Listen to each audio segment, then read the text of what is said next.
مزید ویڈیوز کے لیے ہمارے چینل ہاؤس آف اسلام کو سبسکرائب کرنا نہ بھولیے۔ شکریہ۔ بسم اللہ الرحمن الرحیم۔ الحمد للہ رب العالمین، والصلاة والسلام علی سیدنا و مولانا محمد خاتم النبیین وعلی آلہ واصحابہ اجمعین وعلی کل من تبعہم بإحسان الی یوم الدین۔ اما بعد، برادران اسلام، میں محمد تقی عثمانی، جامعہ دارالعلوم کراچی کا خادم، آپ سے مخاطب ہوں۔ آج وبا سے پیدا شدہ موجودہ صورتحال کے حوالے سے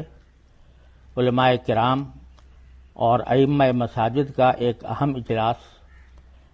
آج بروز اتوار 12 اپریل 2020 میں جامعہ دارالعلوم کراچی میں منعقد ہوا۔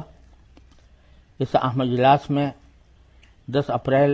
2020 کو جمعہ کے دن جامع مسجد حقانی فرنٹیئر کالونی اور اس سے پہلے والے جمعہ 3 اپریل کو جامع مسجد غوثیہ لیاقت آباد میں، نیز کچھ دیگر مساجد میں بھی جو ناخوشگوار واقعات پیش آئے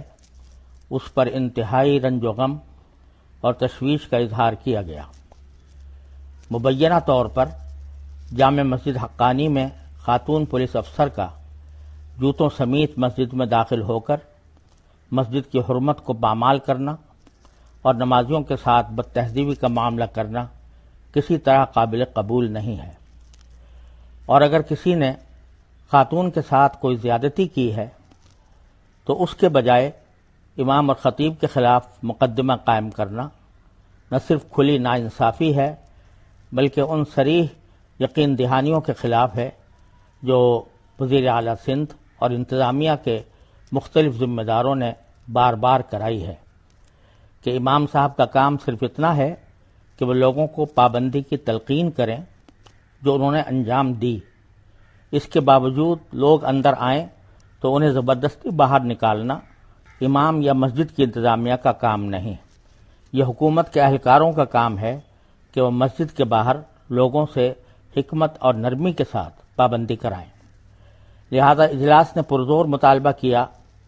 کہ نمبر 1، امام صاحب اور مسجد کی انتظامیہ کے خلاف FIR فوراً ختم کی جائے۔ نمبر 2، خاتون SHO جنہوں نے مبینہ طور پر مسجد کی حرمت پامال کی ہے انہیں معطل کیا جائے اور واقعے کی پوری تحقیق کی جائے۔ نمبر 3، 27 مارچ 2020 کو جو FIR درج کی گئی ان کے بارے میں وزیر اعلیٰ سندھ اور IG نے جو یقین دہانی کرائی تھی،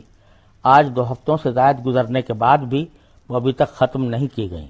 ان کو بھی وعدے کے مطابق فوراً واپس لیا جائے۔ اس کے علاوہ اجلاس میں اس بات پر بھی غور کیا گیا کہ مساجد میں نمازیوں کی تعداد 5 افراد تک محدود کرنے کی پالیسی قابل عمل ثابت نہیں ہو رہی اور اس سے ملک بھر میں مسائل پیدا ہو رہے ہیں۔ اس لیے اب مساجد کو تعداد کی پابندی کے بغیر کھولنے اور دوسری احتیاطی تدابیر مثلا صفوں میں فاصلے کی مقدار وغیرہ پر غور کرنے اور آئندہ کا لائحہ عمل طے کرنے کے لیے تنظیمات مدارس دینیہ اور دوسری دینی جماعتوں کا ایک نمائندہ اجتماع بروز منگل 14 اپریل سن 2020 کو جامعہ دارالعلوم کراچی میں منعقد کیا جائے گا، جس میں وبا کی مجموعی صورتحال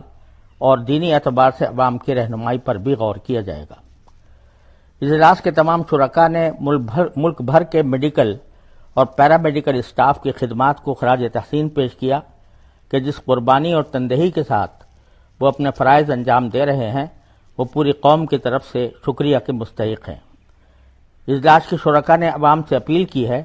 کہ وہ ان کی اور پوری قوم کی سلامتی کی دعا کریں۔ اجلاس میں یہ مطالبہ بھی کیا گیا کہ وبا کے پھیلاؤ کے سلسلے میں کسی ایک طبقے مثلا تبلیغی جماعت کو نشانہ ملامت بنانا کسی طرح درست نہیں۔ قومی آزمائش کی اس گھڑی میں پوری قوم کو متحد ہو کر اس آزمائش سے نجات حاصل کرنے کی کوشش کرنی چاہیے۔ وآخر دعوانا ان الحمد للہ رب العالمین۔